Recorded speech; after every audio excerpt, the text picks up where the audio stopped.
जो समान हो सबके लिए और वो विधान जो सम्यक हो। और स्वाभाविक सी बात है, प्रत्येक देश का संविधान वहाँ के विचार, वहाँ के ज्ञान विज्ञान, वहाँ के रीति रिवाज, वहाँ की शिक्षा, उसी को प्रमोट और प्रोपोगेट करने के लिए होते हैं। किसी भी देश का संविधान किसी दूसरे देश के रीति रिवाज, वहाँ के ज्ञान विज्ञान, वहाँ की परंपरा को प्रमोट करने के लिए नहीं होता है, बल्कि वो पूरी तरीके से उस देश के लिए होता है। स्वाभाविक सी बात है, भारत का संविधान है तो भारतीयों के लिए है। और इस संविधान में तो पहले पेज पे पहले भगवान राम का दरबार था। तो राम के दरबार के मतलब संविधान निर्माताओं की इच्छा ये थी कि ये संविधान अल्टीमेटली राम राज्य को प्राप्त करने के लिए, लक्ष्य हमारा इस संविधान का है राम राज्य। और राम राज्य का मतलब भी अगर हम देखें, जो वाल्मीकि रामायण से निकल के आता है, मानव इतिहास में भगवान राम पहले वो शासक थे जिन्होंने समान शिक्षा लागू किया था। भगवान राम के पहले तक जो मिलता है वेद पुराण से, शिक्षा व्यवस्था थोड़ी अलग थी। ब्राह्मण के लिए अलग गुरुकुल थे, क्षत्रिय के अलग गुरुकुल थे। लेकिन भगवान राम वो पहले शासक थे जिन्होंने एक समान शिक्षा लागू किया। हालांकि उसके पहले आ चुका था, राजा दशरथ और उनके सचिव मंत्री एक साथ पढ़ते थे, भगवान राम निषाद राज एक साथ पढ़ते थे, वो व्यवस्था आ चुकी थी। लेकिन भगवान राम ने उसको सिस्टमाइज कर दिया, एकदम सिस्टमेटिकली इम्प्लीमेंट कर दिया कि समान शिक्षा हो। भगवान राम मानव इतिहास में पहले ऐसे व्यक्ति थे जिन्होंने समान नागरिक संहिता लागू किया था, जो हमारे संविधान में भी है। उसके पहले भी अलग था। भगवान राम मानव इतिहास में पहले व्यक्ति थे जिन्होंने अपने दरबार में चारों वर्णों को बराबर का अधिकार दिया था। उनके दरबार में सब लोग बैठते थे, ब्राह्मण क्षत्रिय वैश्य शूद्र चारों वर्ण के लोग बैठते थे। मानव इतिहास में भगवान राम वो पहले व्यक्ति थे जिन्होंने पॉलीगैमी को बैन किया था और जनता को स्पष्ट संदेश देने के लिए चारों भाइयों ने एक एक विवाह किया था। न किसी ने दो किया, न किसी ने किया, एक एक किया। ऐसा मेरा मानना है, हालांकि कहीं उसका स्पष्ट प्रमाण नहीं मिला, लेकिन लगता है जो प्रैक्टिस के हिसाब से शायद मानव इतिहास में भगवान राम पहले व्यक्ति थे जिन्होंने पॉपुलेशन कंट्रोल पॉलिसी बनाई थी। क्योंकि आप देखिए, राम के भी दो बच्चे, लक्ष्मण जी के दो बच्चे, भरत जी के दो बच्चे, शत्रुघ्न जी के दो बच्चे, न किसी को एक न किसी को तीन। अब ये संयोग था या वास्तव में पॉलिसी बनाई थी, इस पे कहीं स्पष्ट प्रमाण नहीं मिला। समान शिक्षा का प्रमाण है, समान नागरिक संहिता का प्रमाण है, बहुविवाह को बैन करने का प्रमाण है, जनसंख्या नियंत्रण कानून लागू करने के बारे में मुझे मिला नहीं। हो सकता हो जिसने ज़्यादा पढ़ा हो उसको ज़्यादा आइडिया होगा, मुझे नहीं मिला। लेकिन जो प्रैक्टिस मिली उसके हिसाब से लगता है कि चारों भाइयों के दो दो बच्चे हुए, तो शायद ये हम दो हमारे दो सबके दो, ये पॉलिसी भी भगवान राम ने लागू किया हो। आज का विषय जो मुझे निर्देश मिला है कि हम बात कर लें आज अल्पसंख्यक। जिस देश में संविधान होता है, समविधान सम्यक विधान होता है, जिस देश में सेकुलरिज्म होता है, जिस देश का आर्टिकल 14 ये कहता हो यहाँ सब लोग समान है, 15 कहता है कि जाति धर्म के आधार पर भेदभाव नहीं करना, 16 कहता है हिंदू या मुसलमान सबको समान अवसर मिलेगा, आर्टिकल 19 कहता हो कि हिंदू या मुसलमान वो कहीं जाके रह सकता, कहीं जाके बच सकता, कहीं जाके रोजगार शुरू कर सकता है, आर्टिकल 25 कहता हो कि हिंदू या मुसलमान सबको बराबर धार्मिक अधिकार है। वैसे धार्मिक अधिकार है, धर्मांतरण का अधिकार नहीं है। उस देश में अल्पसंख्यक बहुसंख्यक का कॉन्सेप्ट नहीं होता। अल्पसंख्यक बहुसंख्यक का कॉन्सेप्ट पाकिस्तान में समझ में आता है, जहां सब लोग समान नहीं है, जो सेकुलर कंट्री नहीं है, जहां आर्टिकल 14, 15, 16, 25, 26 जैसा आर्टिकल नहीं उनके संविधान में। बांग्लादेश में अल्पसंख्यक बहुसंख्यक का कॉन्सेप्ट समझ में आता है, क्योंकि वहां पे भी सब लोग समान नहीं है। तो जिन देशों में समान नहीं है, सबको इक्वल राइट नहीं है, वहां तो अल्पसंख्यक बहुसंख्यक का कॉन्सेप्ट समझ में आता है कि भाई ठीक है, ये अल्पसंख्यक बहुत कम संख्या में है, इनको लोग खत्म न कर दें, इनका धर्मांतरण न करा दें, इनकी जो है पूरी कल्चर में खत्म कर दें, इनका ट्रेडिशन में खत्म कर दें, इनकी जेनेट्री पूरी न खत्म हो जाए, इसलिए इनको प्रोटेक्ट कर दो। भारत जैसे देश में जहां सारे के सारे संविधान सब पे लागू हो रहे हैं, वहां मेरा व्यक्तिगत मत ये है और संविधान निर्माताओं की भी ये मंशा थी, इस देश में सब समान है, इसलिए यहाँ अल्पसंख्यक बहुसंख्यक का कॉन्सेप्ट नहीं आना चाहिए। अल्पसंख्यक बहुसंख्यक का बीज कांग्रेस ने 1992 में बोया, जब राम मंदिर का आंदोलन पीक पे आ गया था, तो उन्होंने 2 बीज बोया था। 1991 में पूजा स्थल कानून, जिसको प्लेसेस ऑफ वर्शिप एक्ट कहते हैं, और 1992 में नेशनल माइनॉरिटी कमीशन एक्ट, जिसको राष्ट्रीय अल्पसंख्यक आयोग कानून कहते हैं। ये 2 कानून उन्होंने बनाए। और इतिहास देखें तो जो काम मुगलों ने तलवार के दम पे किया था, वही काम अंग्रेजों ने कानून बना के किया, और वही काम कांग्रेस ने भी कई बार वैसा ही काम कानून बना के किया। डिवाइड एंड रूल के लिए अंग्रेजों ने बहुत कानून बनाया, 1937 में शरिया एक्ट बनाया था।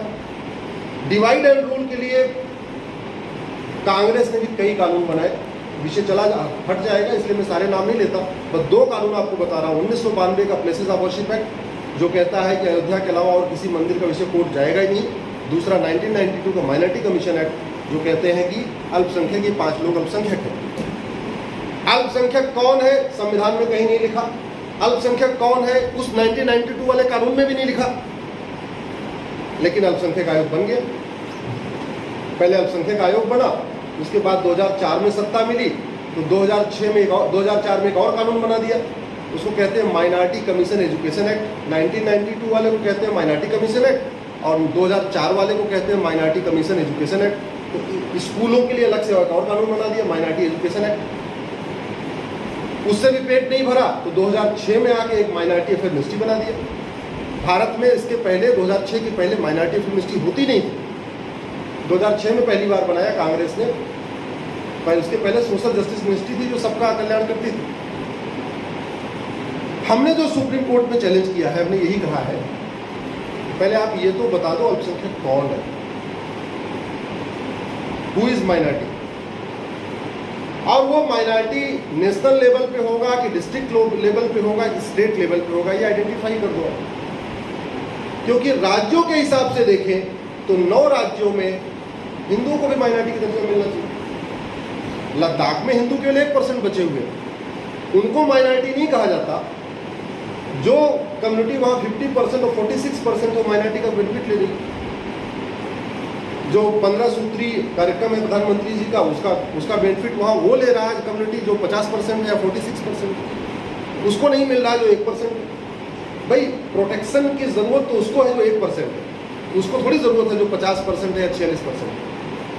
कश्मीर में माइनॉरिटी का बेनिफिट वो कम्युनिटी ले रही है जो 96-97%, जो 2% है जिसका आए दिन मारा जा रहा है, जो आए दिन उसको पलायन करने के लिए मजबूर हो जा रहा है।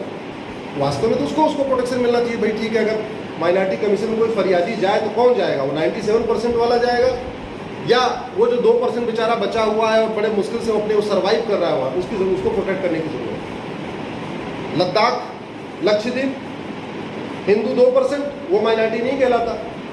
जो कम्युनिटी 97% है मुस्लिम, वो माइनॉरिटी बनी हुई। मिजोरम हिंदू 2%, वो माइनॉरिटी नहीं कहला रहा। क्रिश्चियन जो वास्तव मेजॉरिटी हो उसको माइनॉरिटी का बेनिफिट मिल रहा है। नागालैंड हिंदू 8%, उसको माइनॉरिटी नहीं कहते। जो कम्युनिटी वहाँ 88% वो माइनॉरिटी बनी हुई है। तो ये बड़ी स्वाभाविक सी बात है कि 2% वाला माइनॉरिटी है कि 96% वाला माइनॉरिटी है। ये तो हर व्यक्ति कह सकता है 96% वाला मेजॉरिटी है, 2% वाला माइनॉरिटी है। लेकिन आप खेल देखिए, इस संविधान के नाम पे कानून बना के ये खेल सब भारत में चल रहा था अभी तक, जिसको अब सुप्रीम कोर्ट धीरे धीरे कह रहा है, आगे बढ़ रहा है। अभी सुप्रीम कोर्ट का ये कहना है कि आप दिखाओ कि हाँ आपके यहाँ कोई आया और उसको दर्जा नहीं मिला। अभी हम अगली डेट में वो भी दिखाएंगे, 30 अगस्त को फिर से सुनवाई है, उस पर आगे और भी चर्चा होगी। लेकिन सवाल यह है कि माइनॉरिटी मेजॉरिटी कॉन्सेप्ट चलना चाहिए कि नहीं। मेरा व्यक्तिगत मत यह है कि ये खत्म होना चाहिए। ये केवल और केवल विभाजन की नींव बो रहा है, नींव का काम कर रहा है। संविधान निर्माताओं की ये मंशा नहीं थी किसी को विशेष अधिकार मिले। संविधान निर्माताओं की इच्छा ये थी कि ये 5 भाई हैं, तो भाई पांचों को बराबर अधिकार दे देना। और जहां आर्टिकल 30 में एक बार ये शब्द आया, उसको मेरा इंटरप्रिटेशन ये है कि 5 भाई में एक भाई जो सबसे कमजोर था, मान लीजिए कुपोषित था, तो पिताजी ने ये बोला कि जो सबसे छोटा वाला है इसको ना 1 गिलास दूध दे देना शाम को पीने के लिए। लेकिन पिताजी ने ये नहीं कहा था कि बाकी चारों भाइयों को दूध ही मत देना। पिताजी ने केवल इतना कहा कि भाई ये छोटा वाला कमजोर है, ये बाकी चारों इसको मार के खत्म न कर दे, तो ये छोटा वाला भी पढ़ सकता है, छोटा वाला भी अपने तरीके से शादी विवाह कर सकता है, छोटा वाला भी अपने तरीके से मौज मस्ती कर सकता है, छोटा वाला भी अपने तरीके से वो सारे काम कर सकता है जो बड़े वाले भाई करेंगे। ये उद्देश्य था। लेकिन हमारे सरकारों ने छोटे वाले को दामाद बना दिया, उसको देना था छोटे भाई का दर्जा, बराबरी का दर्जा, लेकिन उसको विशेष दर्जा देके एक तरीके से उसको दामाद बना कर रख दिया।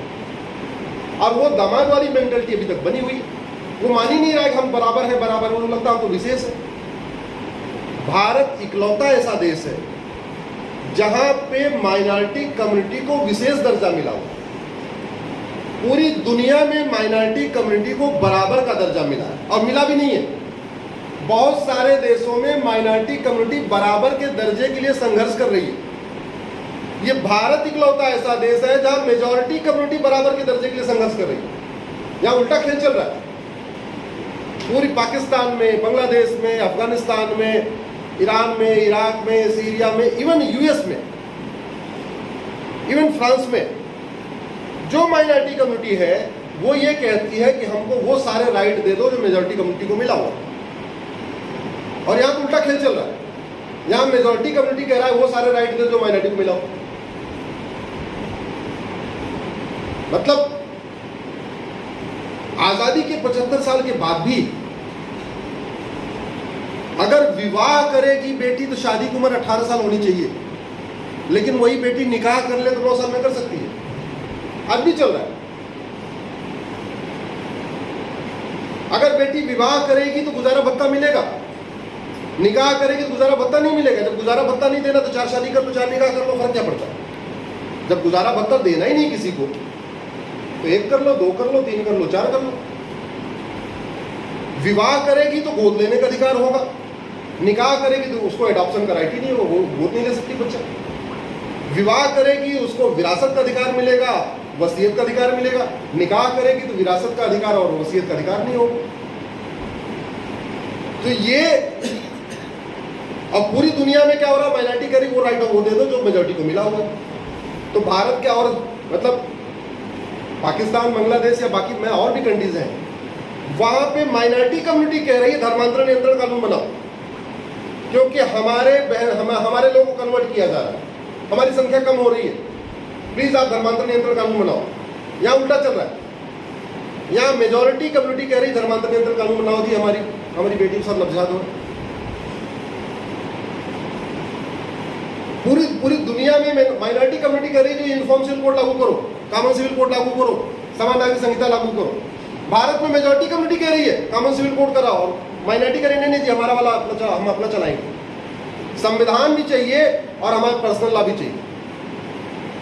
संविधान की शपथ भी लेना है, बार बार ये भी कहना मैं सेकुलर कंट्री हूं। तो सेकुलरिज्म के नाम पे, संविधान के नाम पे, संविधान को खत्म करने की बड़ी तगड़ी साजिश चल रही है। वो लोकतंत्र का नाम लेके लोकतंत्र को खत्म करना चाहते हैं, संविधान का नाम लेके भारत में शरिया लागू करना चाहते हैं। सच्चाई, कड़वी सच्चाई हुई है। संविधान संविधान कहते रहेंगे और वास्तव में उनको संविधान नहीं, उनको संविधान उखाड़ के फेंकना है, हटाना है संविधान। और जो दिमाग में चल रहा है उनके, भाई ठीक है सरकार बनाने के लिए 30-35% वोट चाहिए, जिस दिन 20% हमारी वोट हो जाएगी, 10% जय भीम करके ले लेंगे तो 30-35% वोट हो जाएगी, सरकार तो बना ही देंगे। ऐसा उनके दिमाग में टारगेट चल रहा है। कब तक बनाएंगे, 2047 तक बनाएंगे, 37 तक बनाएंगे, उनका अलग विषय है, लेकिन उनका एक टारगेट चल रहा है कि हम ऐसा कर लेंगे। उनके सपना उनका यही है। और सरकार बनाना क्यों है? सरकार विकास के लिए नहीं बनाना है, सरकार बनाना है केवल संविधान को खत्म करने के लिए, और कुछ नहीं करना। केवल इस भारत के संविधान को उठा के फेंकना है। संविधान खत्म होने के बाद पुरुषों की कोई दिक्कत भी नहीं, क्योंकि पुरुषों के अधिकार जो अभी बराबर है उनके अधिकार 10 गुने और ज्यादा बढ़ जाएंगे। वास्तव में जो परेशान होने वाली है वो महिलाएं होने वाली हैं। आप उठा के देख लीजिए, जिस गंधार में स्वयंवर होता था, जिस गंधार में बहन बेटियां पढ़ती थी, वो अफगानिस्तान बन गया तो वहां स्कूल नहीं जा सकती। रानी कैकेयी नरेश की राजकुमारी रानी कैकेयी, उन्होंने एक बार जब युद्ध हुआ रावण और कैकेयी नरेश में और सेनापति मारा गया, तो रानी कैकेयी ने सेनापति का काम किया। अगर रानी कैकेयी को अस्त्र शस्त्र चलाना नहीं आता होता तो सेनापति काम कैसे कर लेती? सीधे वाल्मीकि रामायण में इसका जिक्र है। इसका मतलब उस जमाने में हमारे देश में कितना विमेन एम्पावरमेंट था। राजकुमार का नाम राज्य पे नहीं होता था, राजकुमार पढ़े चाहे न पढ़े राजकुमारी जरूर पढ़ती थी। गंधार की राजकुमारी, गंधार के राजकुमार का नाम गंधार नहीं था, गंधार के राजकुमारी का नाम गंधारी था। कैकेयी के राजकुमारी का नाम कैकेयी था। सौमित्र के राजकुमारी का नाम सुमित्रा था। कौशल के राजकुमारी का नाम कौशल्या था। द्रुपद राज्य था तो राजकुमारी द्रौपदी। ये हमारी संस्कृति कितनी तगड़ी थी कि राजकुमारी का नाम उस राज्य पे होता था और राजकुमारी सारे काम करती थी, जरूरत पड़ने पे सेनापति का काम करती थी। रानी कैकेयी ने जब राजा दशरथ उनकी मदद करने गए थे, तो जब रावण ने अटैक किया तो रानी कैकेयी ने राजा दशरथ को बचाया था, ऐसा भी जिक्र है। इसके बाद वो विवाह हुआ, अलग विषय है।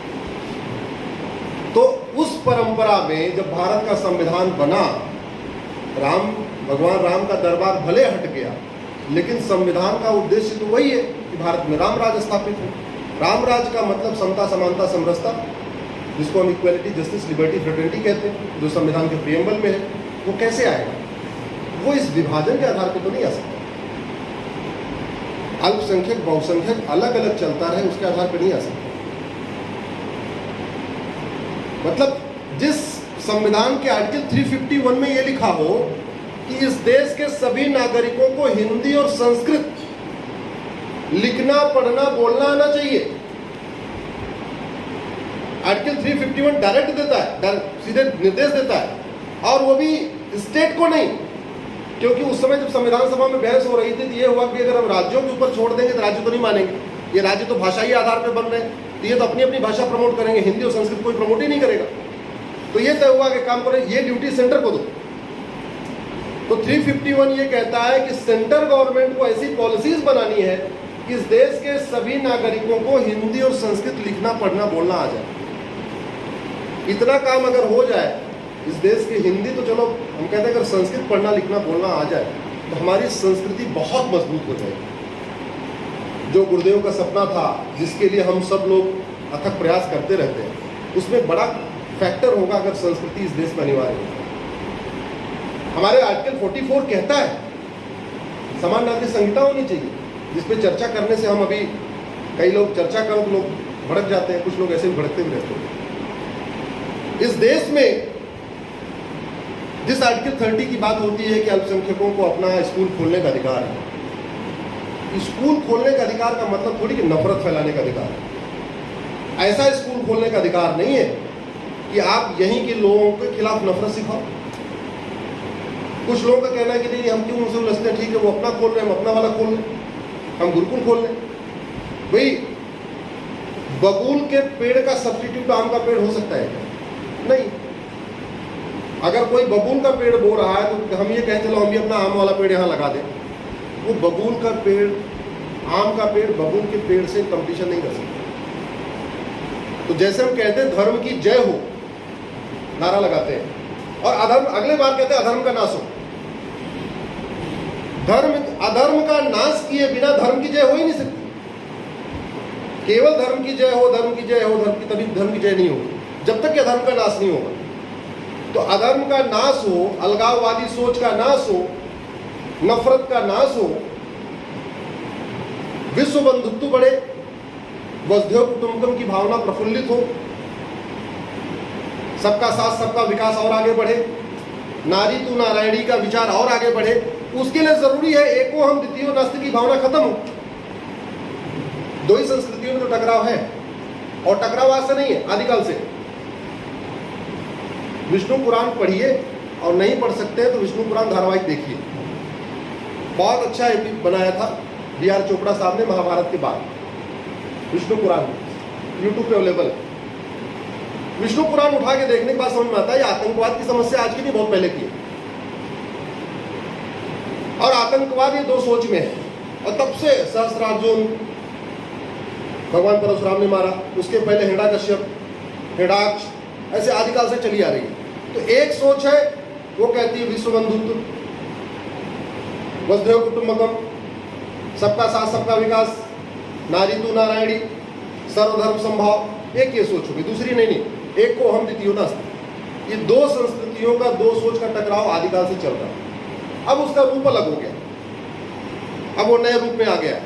उस नए रूप में जो आ चुका है, उसको मजहब कह लीजिए, जिसके आधार पर कह लीजिए, उसका समाधान तभी हो सकता है, और खासतौर पर जब लोग भारत में लोकतंत्र है और लोकतंत्र में संविधान से देश चल रहा है, कानून से देश चल रहा है, कि हमारे नियम कानून उसके अनुरूप हो।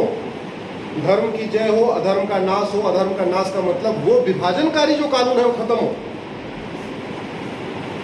समान शिक्षा लागू हो, समान नागरिक संहिता लागू हो, यूनिफॉर्म एज ऑफ मैरिज हो, यूनिफॉर्म ग्राउंड्स ऑफ डिवोर्स हो, यूनिफॉर्म मेंटेनेंस हो, यूनिफॉर्म एडॉप्शन हो, यूनिफॉर्म सक्सेशन हो। ये यूनिफॉर्मिटी आए कानून के जरिए, और ये जो विशेष वाले हैं, विशेष दर्जा, ये विशेष दर्जा बंद हो, तभी धर्म की जय होगी और अधर्म का नाश होगा। नहीं तो अधर्म जो विभाजनकारी शक्तियां हैं, ये अपना जो प्रचार प्रसार कर रही हैं, अब खास तौर पे जिनको बाहर से लगभग 50,000 करोड़ के आसपास आ भी रहा है, या तो FCRA जो कानून है, कि FCRA कानून है, कांग्रेस ने 2010 में बनाया था। मैं आपको 50 कानून बस बता सकता हूँ जहाँ कांग्रेस ने पिछले 60 साल के राज में बनाया, केवल और केवल भारत को बर्बाद करने। 50 कानून है। अभी समय नहीं है, आप लोग चाहे मेरे फेसबुक, मेरे यूट्यूब पे जाकर देख सकते हैं, जहाँ मैंने एक एक करके कानून बताया हुआ है। 50 कानून है जहाँ पे कांग्रेस ने बनाया। 2010 में जाते जाते एक और जहर का बीज बो गए, उसको कहते हैं FCRA। अब 3 लाख से ज़्यादा के आसपास उन्होंने NGO को अपना फंडिंग FCRA करा दिया। सरकार ने करीब 25-30 हज़ार NGO के लाइसेंस रद्द भी किए, लेकिन अभी तो 2.5 लाख, 2.25-3 लाख आदमी बचे हुए, उनको पैसा आ रहा है। पूरा धर्मांतरण का खेल उस FCRA की फंडिंग से हो रहा है। मिशनरियों की पूरी फंडिंग FCRA से हो रही है, जिहादियों की पूरी फंडिंग हवाला से हो रही है। और ये तो बड़ी सामान्य सी बात है, आपको दुश्मन को हराना है तो सामने से लड़ना भी है और पीछे से उनकी रसद काटनी भी है। जब तक रसद हम नहीं काटेंगे तब तक दुश्मन से लड़ना बड़ा मुश्किल है। तो जो उनकी रसद आ रही है, एक FCRA से उनकी रसद आ रही है पश्चिम देशों से, दूसरी खाड़ी देशों से हवाला के जरिए आ रही है। उस रसद को बंद करना जरूरी है, नहीं तो वो रात को सुप्रीम कोर्ट भी खुलवा लेंगे। और उनकी रसद कितनी मजबूत है इसका एग्जांपल आपको देता हूं। CA कानून के खिलाफ 256 PIL फाइल हुई है, 256। बिना फंडिंग के 256 PIL नहीं फाइल हो सकती। PFI का तो डॉक्यूमेंट भी आया था जिसमें सिब्बल साहब को उन्होंने 75 लाख रुपए दिए थे, वो हदिया वाले केस में। तो इस देश में नक्सलवाद हो, माओवाद हो, खालिस्तान हो, या मजहबी उन्माद हो, या जिहाद हो, या मदरसा बन रहा हो, या मस्जिदें बड़ी बड़ी बन रही हो, या चर्च बन रहे हो। दुनिया का चौथा सबसे बड़ा चर्च जालंधर में बन रहा है, गुरुओं की धरती पे बन रहा है। World 4th largest church under construction इन जालंधर, जहां सिख पंथ की स्थापना हुई थी धर्म को बचाने के लिए। आज वही राज्य सबसे ज्यादा वहां पे धर्मांतरण के उसमें आ चुका है। पूरा नॉर्थ ईस्ट जा चुका है, यूपी के पूरा ट्राइबल वाला एरिया, चंदौली उंदली वाली एरिया उन्होंने काम कर लिया, छत्तीसगढ़ वाला एरिया ले लिया, बिलास ले लिया। और उनका जो नया मॉडल आ गया, पहले वो गेहूं देते थे, सरकार ने गेहूं देना शुरू कर दिया। चावल देते थे, सरकार ने चावल देना शुरू कर दिया। मकान का लालच देते थे, सरकार ने मकान देना शुरू कर दिया। इलाज कराने का लालच देते थे, सरकार ने आयुष्मान कार्ड बना दिया। ये जितनी डेवलपमेंटल स्कीम है ना, इसमें स्कीम में बड़ा इसका इनडायरेक्ट रोल है। गैस सिलेंडर भी दे दिया, मकान भी दे दिया, चावल भी दे दिया, सब कुछ दे दिया। अब वो नशा दे रही है। अब सरकार नशा तो नहीं दे सकती ना, अब वो ड्रग दे रही है। हमारे आदिवासी भाइयों को वो ड्रग एडिक्ट बना रही है।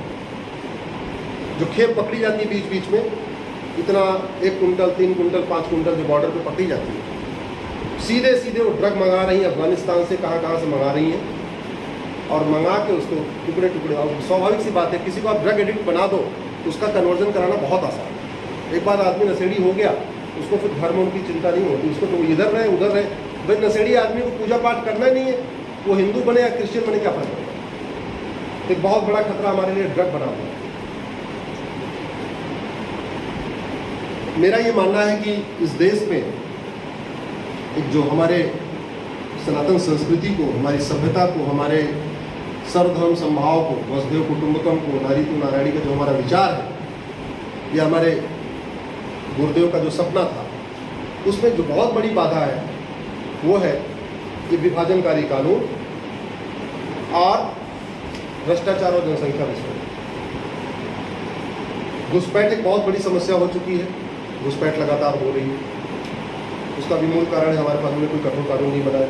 धर्मांतरण एक बहुत बड़ी समस्या है, अब हो रही है, अलग तरीके से हो रही है। जनसंख्या विस्फोट एक बहुत बड़ी समस्या है, उसमें मेरी पीआई सुप्रीम कोर्ट में चल रही है। अमेरिका का क्षेत्रफल हमसे 3 गुना ज़्यादा। अमेरिका की जनसंख्या 33 करोड़ और हमारी जनसंख्या, जो मैंने सुप्रीम कोर्ट में एफिडेविट पे लिख के दिया है, जिसको केंद्र सरकार ने अभी तक काटा भी नहीं है, सरकार ने ये नहीं कहा नहीं आपका आंकड़ा गलत है, मैंने 150 करोड़ दिया।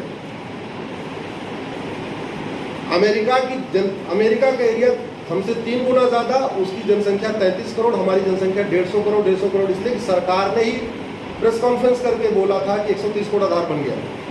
आधार जिंदा लोगों का बनता है, मरे हुए लोगों का आधार नहीं बनता। तो 130 करोड़ आधार, और आप सबके भी अपने मोहल्ले में अपने पता कर लीजिए 100% आधार नहीं मिलेगा। जब बच्चा 7-8 साल का हो जाता है, 10 साल का हो जाता है, उसका कोई काम रुकता है, बैंक में खाता खुलवाना होता, तब हम लोग आधार बनवाते हैं। सामान्यतः स्कूल में एडमिशन कराना होता तब आधार बनवाते हैं। तो आप ऐसे देख लीजिए 130 करोड़ आधार और लगभग 20 करोड़ बिना आधार होंगे 150। रूस का क्षेत्रफल हमसे 5 गुना ज़्यादा, उसकी पॉपुलेशन 15 करोड़, हमारी पॉपुलेशन 150 करोड़। कनाडा का क्षेत्रफल हमसे 3 गुना ज़्यादा, उसकी पॉपुलेशन 4 करोड़, हमारी 150 करोड़। ऑस्ट्रेलिया का एरिया हमसे 2.5 गुना ज़्यादा, उसकी पॉपुलेशन 3 करोड़, हमारी 150 करोड़। और जिस चाइना से बार बार तुलना करते हैं, चाइना का क्षेत्रफल हमसे 3 गुना ज़्यादा, उसकी जनसंख्या 144 करोड़ और हम 150 करोड़। हमारे पास वास्तव में अगर हम अपने संसाधन को देखें तो मैक्सिमम 50 करोड़ लोगों को सस्टेन करने के लिए हमारे पास नेचुरल रिसोर्स है, मैक्सिमम 50 करोड़। जमीन 2% है, पूरी दुनिया की आबादी 750 करोड़ है। तो अगर हम जमीन के हिसाब से देखें तो हमारी पॉपुलेशन 15 करोड़ होनी चाहिए। पानी हमारे पास 4% है, पानी के हिसाब से देखें हमारी पॉपुलेशन दुनिया की 4% होनी चाहिए, यानी 30 करोड़ होनी चाहिए। अमेरिका के हिसाब से देख लें तो उसका 1/3 होनी चाहिए, 11 करोड़ होनी चाहिए। चाइना के हिसाब से देख लें तो चाइना की 1/3 होनी चाहिए, यानी 48 करोड़ होनी चाहिए। मैक्सिमम अगर रिसोर्सेज के हिसाब से देखें तो हमारी पॉपुलेशन 50 करोड़ लोगों के लिए अच्छी व्यवस्था देने लायक है। जहाँ 50 करोड़ लोग रहते हैं तो आज देश में बेरोजगारी नहीं होती, गरीबी नहीं होती, कुपोषण नहीं होता, इतना अलगाववाद भी नहीं होता, इतना कट्टरवाद नहीं होता, इतना मजहबी उन्माद नहीं होता, क्योंकि पॉपुलेशन का करप्शन और पॉपुलेशन का क्राइम से सीधा सीधा रिलेशन है। 86,000 बच्चे रोज पैदा हो रहे हैं भारत में इस समय, वर्ल्ड में सबसे ज़्यादा बच्चे भारत में पैदा हो रहे हैं। अमेरिका में 11,000 पर डे पर पैदा हो रहे हैं, रूस में 5,000 बच्चे पर डे पैदा हो रहे हैं, ब्राज़ील में पर डे 8,000 पैदा हो रहे हैं, जहाँ ब्राज़ील के एरिया में हमसे 3 गुना ज़्यादा है। ऑस्ट्रेलिया में 1,000 बच्चे पैदा हो रहे हैं और चाइना में 46,000 बच्चे पैदा हो रहे हैं, 46,000, जिसका एरिया हमसे 3 गुना ज़्यादा है। हमारे यहाँ 86,000 बच्चे पैदा हो रहे हैं। 86,000 बच्चे का मतलब 2022 में 3.25 करोड़ बच्चे पैदा हो जाएंगे। सेंटर, स्टेट, पब्लिक, प्राइवेट सब मिला के मैक्सिमम हम 75 लाख एम्प्लॉयमेंट जनरेट कर सकते हैं। मुद्रा लोन सब मिला के 5 लाख गवर्नमेंट एम्प्लॉयमेंट, लगभग 70 लाख प्राइवेट एम्प्लॉयमेंट। टोटल हमारी जो कैपेसिटी है मैक्सिमम वो 75 लाख की है। अब अगर 75 लाख लोगों को एम्प्लॉयमेंट मिल भी गया, शायद लंबा हो रहा है ऐसा, तो मैं खत्म कर रहा हूँ, मैं 5 मिनट और। तो अगर 75 लाख लोगों को एम्प्लॉयमेंट मिल भी गया तो 2.5 लाख तो सरप्लस हो गए, 2.5 करोड़। भाई 3.25 करोड़ में 75 लाख को एम्प्लॉयमेंट दे दिया तो 2.5 करोड़ तो सरप्लस हो गए। ये 2.5 करोड़ क्या करेंगे? कोई चोरी करेगा, कोई चेन स्नैचिंग करेगा, कोई मोबाइल छीनेगा, कोई मानव तस्करी करेगा, कोई गौ तस्करी करेगा, कोई हत्या करेगा, कोई कुछ करेगा, कोई कुछ करेगा। तो सीधे सीधे अपराध का सीधे संबंध। हमारे देश में टोटल जो मैक्सिमम दूध की क्षमता है वो 25 करोड़ लोगों के लिए है। अगर शुद्ध दूध, इसका मतलब शुद्ध दूध को 25 करोड़ लोग पी सकते हैं, 150 करोड़ नहीं पी सकते। हमारे देश में 70% दूध नकली आता है। नकली फल, नकली दूध, मिलावटी भोजन, मिलावटी दही, सब कुछ नकली चल रहा है। क्यों? डिमांड ज़्यादा, सप्लाई कम है। जब डिमांड ज़्यादा, सप्लाई कम, तो मिलावटखोरी होगी, स्वाभाविक सी बात है, नेचुरल सी बात है। डिमांड ज़्यादा, सप्लाई कम तो भ्रष्टाचार होगा। डिमांड ज़्यादा, सप्लाई कम तो जमाखोरी भी होगी, मिलावटखोरी भी होगी, कालाबाजारी भी होगी, सब कुछ होगी। उसको हम रोक नहीं सकते। तो बहुत बड़ा एक इफेक्ट है। और सबसे बड़ी बात ये, चूँकि 2.5 करोड़ लोग सरप्लस में हो रहे हैं, उनको हम एम्प्लॉयमेंट दे नहीं पा रहे हैं, उनको अच्छी स्कूलिंग दे नहीं पा रहे हैं, उनके लिए हॉस्पिटल बनवा नहीं पा रहे हैं, तो स्वाभाविक सी बात है वो कहीं इधर उधर पढ़ेंगे, वो दाएं बाएं पढ़ेंगे, कुछ भी पढ़ेंगे, अच्छी बात तो नहीं पढ़ेंगे, नफरत पढ़ने के चांस ज़्यादा है। तो अब नफरती जो जिहाद, मजहबी उन्माद फैल रहा है, वो भी उसी इफेक्ट पॉपुलेशन एक्सप्लोजन का है। मजहबी उन्माद और जिहाद ये जुकाम नहीं है कि एक दवा से ठीक हो जाएगा, या बुखार नहीं है कि 2 टैबलेट से ठीक हो जाएगा। ये मजहबी उन्माद और जिहाद एक कैंसर है जो अपने 4th स्टेज में आ चुका है। इसके लिए एक नहीं, कम से कम 10 कानून बनाने पड़ेंगे, 10 तरीके की व्यवस्था करनी पड़ेगी। अलगाववादी कानूनों को खत्म करना पड़ेगा, समता समानता मूलक कानून बनाना पड़ेगा, समान शिक्षा लागू करना पड़ेगा, समान नागरिक संहिता लागू करना पड़ेगा, घुसपैठ के खिलाफ कठोर कानून बनाना पड़ेगा, धर्मांतरण की कानून बनाना पड़ेगा, जनसंख्या नियंत्रण कानून बनाना पड़ेगा। उनकी रसद रोकनी पड़ेगी जिस रसद के द्वारा उनके मदरसे बन रहे हैं। एक नया मॉडल मुझे पता चला विदेशी फंडिंग का। जो लोग यहाँ से नाई धोबी वगैरह का काम कर रहे हैं विदेशों में, नाई धोबी छोटे छोटे जो काम करते हैं, उनकी सैलरी डबल कर दी गई है। जहाँ उनको 1000 रियाल मिल रहा था, उनको 2000 रियाल दिया जा रहा है। सरकार के वो कंट्रोल में नहीं है, क्योंकि उनको इनकम टैक्स फाइल ही नहीं करना। वो हर महीने 1000 रियाल ले रहे हैं, हर महीने 2000 रियाल उनको मिल रही है, सरकार से कोई लेना देना नहीं। तो उनको साल भर में एक 10,000 रियाल या 12,000 रियाल एक्स्ट्रा दिया जा रहा है, और ये बताया जा रहा है कि ये जो 10,000 एक्स्ट्रा रियाल है आपको यहाँ देना है। एकदम वाइट में काम चल रहा है।